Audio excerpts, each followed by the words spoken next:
नमस्कार दोस्तों, स्वागत है आपका फिर से एक नए वीडियो में। दोस्तों, हाल ही में खबर निकल कर आ रही है कि आपका आईडीए इंक्रीमेंट हो गया है। यानी कि जो 1 जुलाई 2026 की इफेक्टिव डेट के साथ 3.5% आईडीए इंक्रीमेंट हुआ था, उसका आधिकारिक आदेश डीपीए ने जारी कर दिया है। यानी कि 17 जुलाई 2026 को जारी हुआ है। अब दोस्तों, यहाँ पर बात यह आती है कि अगर आपका आईडीए इंक्रीमेंट हुआ भी है तो वो जो पैसा है इंक्रीमेंटेशन का, जो वो पैसा है 3.5% आईडीए का बढ़ा हुआ पैसा, वो कब तक आपकी जेब में अनुमानित आएगा, पूरी जानकारी आज इस वीडियो में आपको देने वाला हूं। और इसी के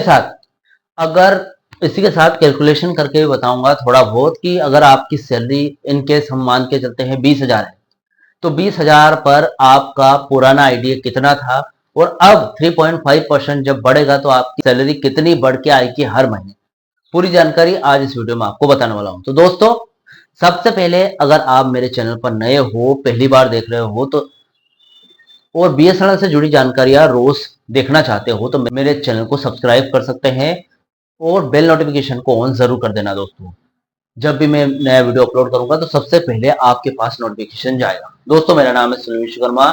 मेरे द्वारा दी गई जानकारी आपको सही लगे, सटीक लगे, अच्छी लगे तो ये जो जानकारी है अपने पेंशनर्स भाइयों के साथ, अपने कर्मचारी भाइयों के साथ शेयर करें। इस वीडियो को एक लाइक करके जरूर जाना। चलिए दोस्तों, बढ़ाते हैं वीडियो को आगे। दोस्तों देखिए, 3.5% की जो बढ़ोतरी हुई है, वृद्धि हुई है, ये 1 जुलाई 2026 से अनाउंसमेंट हुआ था। इसकी इफेक्टिव डेट है 1 जुलाई 2026। अब इसका इंक्रीमेंट तो हो गया, लेकिन यहां पर डीपी आदेश कब जारी करेगा ये किसी को पता नहीं था।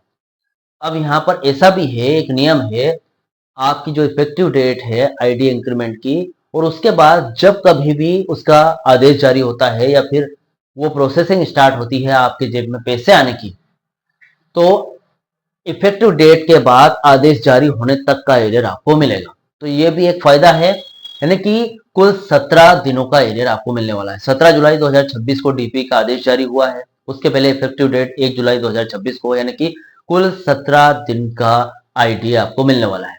अभी दोस्तों, अगर आईडीए में वृद्धि हो रही है, बढ़ोतरी हो रही है, तो कर्मचारियों का ये जो बढ़ा हुआ पैसा उनकी जेब तक कब आएगा, ये सबसे पहले जान लेते हैं कि बढ़ा हुआ पैसा जेब में या फिर खाते में आने में कितना समय लगेगा, कब तक आएगा। डीपी यानी कि देखिए दोस्तों, डीपी लोक उद्यम विभाग ने 17 जुलाई 2026 को आधिकारिक आदेश जारी करके सभी पीएसयूएस को इसे तुरंत लागू करने के निर्देश दिए हैं। अब कार्यरत कर्मचारियों के लिए अगर सबसे पहले बात करें, पेंशनर्स भाइयों के लिए मैं बाद में करूंगा, सबसे पहले जो वर्किंग एम्प्लॉइज है उनके बारे में बात कर लेते हैं।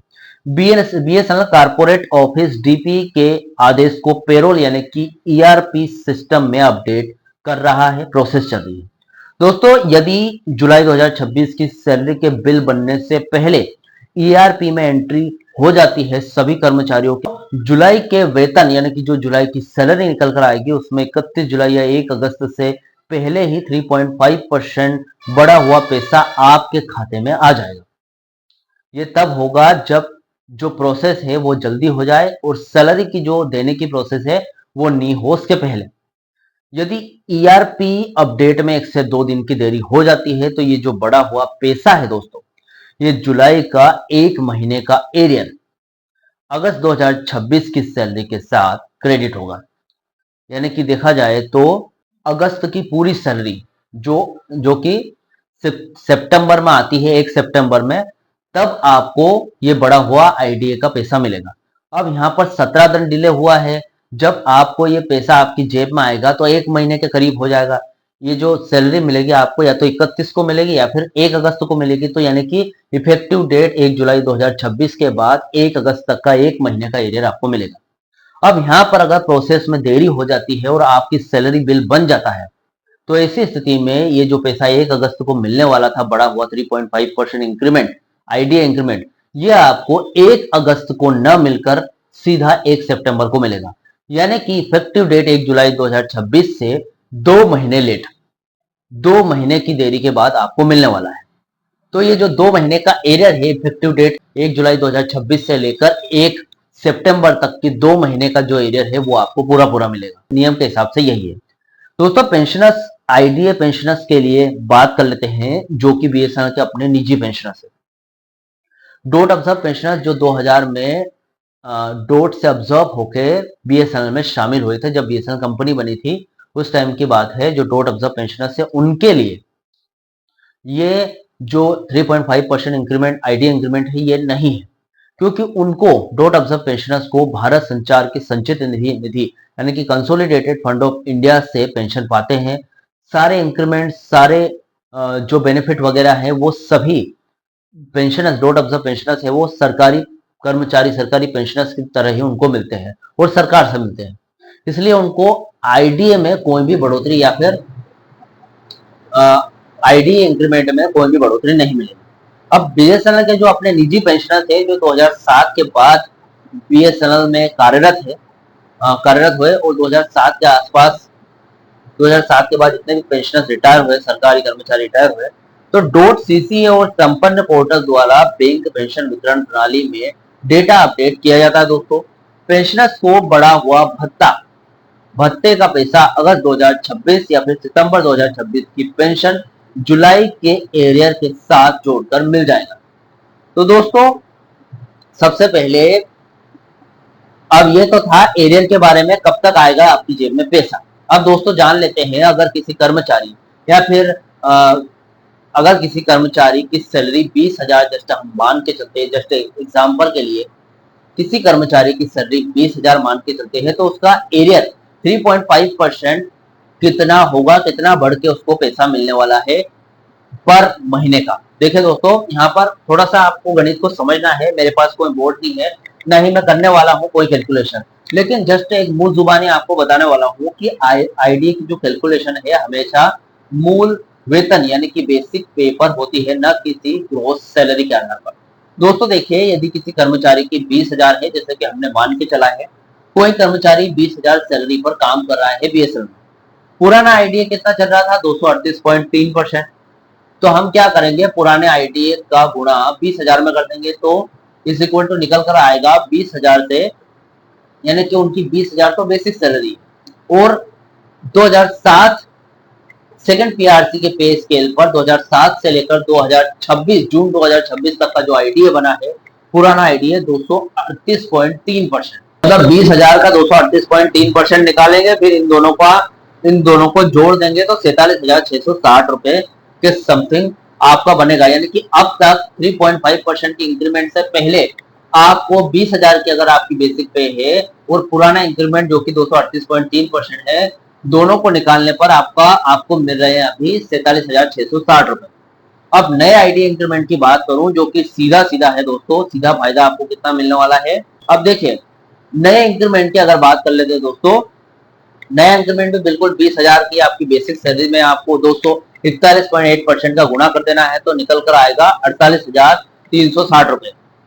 यानी कि जो पहले 238.3% में हमने गुणा किया था वो पुराना था, उसमें 3.5% यानी कि 241.8% में 238.3% में 3.5% एड कर दिया हमने, 241.8% में 20,000 का गुणा किया तो 48,360 रुपए आए।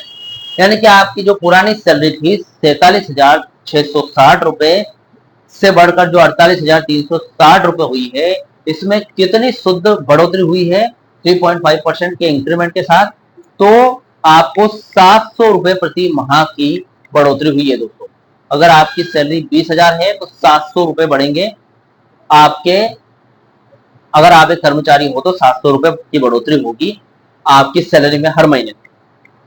इसके अतिरिक्त आजकल दोस्तों 400 से 500 रुपए का तो बैलेंस ही होता है, तो देखा जाए तो आपका बैलेंस तो कम से कम फ्री हुआ, एक नहीं 2 महीने का बैलेंस फ्री हो गया।